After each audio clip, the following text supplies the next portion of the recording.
श्रीमद्रामायणे किष्किन्धकाण्डे षष्ठितमः सर्गः। स्नातं तं मृदं हरियूतपः उपविष्टा गिरौ दुर्गे परिवार्य समन्ततः तमङ्गलम् उपासीनं तैर्वैर्यवृतं जनितप्रत्ययो हर्ष सम्पाति पुनरब्रवीत् कृत्वा निःशब्दमेकाग्रा शृण्वन्तु हरयो मम तत्त्वं सङ्केतयिष्यामि यथा जानामि मैथिलीम् अस्य विन्ध्यस्य शिखरे पतितोऽस्मि पुरावने सूर्यातपमेनातो लब्धसूर्यरश्मिभिः लब्धसंज्ञस्तु षड्रात्रा विवशो विस्फुरन्निव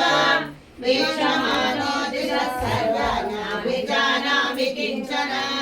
ततस्तु सागरां शैला नदी सर्वा सरांसि च वनान्युगतिवेलाञ्च समीक्ष्य मतिरागमत् पृष्ठपक्षेण तीर्णान्तरकोटवान् दक्षिणस्योददेस्तीरे विन्ध्यो यज्ञनिश्चयः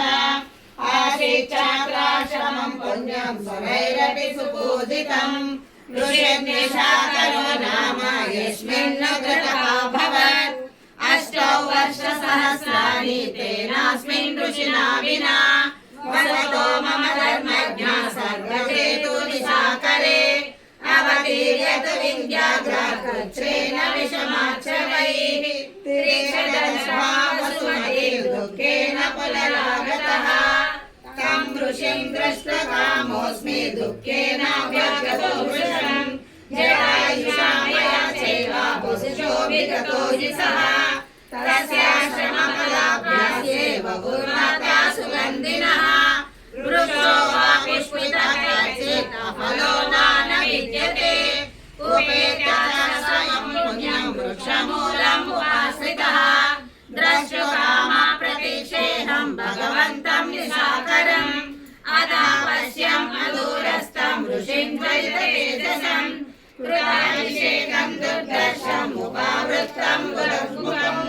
तमरुक्षासम्भ्रुराव्याघ्रा सिंहानागासरीसृपाः परिमार्योपगच्छन्ति दातारं प्राणिनो यदा तदा प्राप्तं ऋषिं ज्ञात्वा तानि सत्त्वानि वैययुः प्रविष्टे राजानि यदा सर्वं सामाद्यकं बलम् ऋषिस्तु दुष्वानापेता प्रविष्टश्चाश्रमं पुनः मुहूर्तमनुक्रम्यपृच्छतः सौम्यवैरल्यता दृष्ट्वा रोम्णां देवावगम्यते अग्निदग्धाविमो पक्षो त्वत्सेव प्रजातव गृधौ हृष्टपूर्वं मे मातर्विश्वसमोजवे रुद्राणां चैव राजानो भ्रातरौ कामरूपिणौ ज्येष्ठो हि त्वं तु सम्पादे जटायुरनुसृतः मानुषं रूपमास्ताय गृहीतां चरणौ मम किन्ते व्याधिसमुत्थानां पक्षयोपतनं कथं दण्डो वायुकृतेन सर्वमाख्यायितुच्यतः इति श्रीमद्रामायणे वाल्मीकि आदिकाव्ये किष्किन्धकाण्डे षष्ठितमः सर्गः।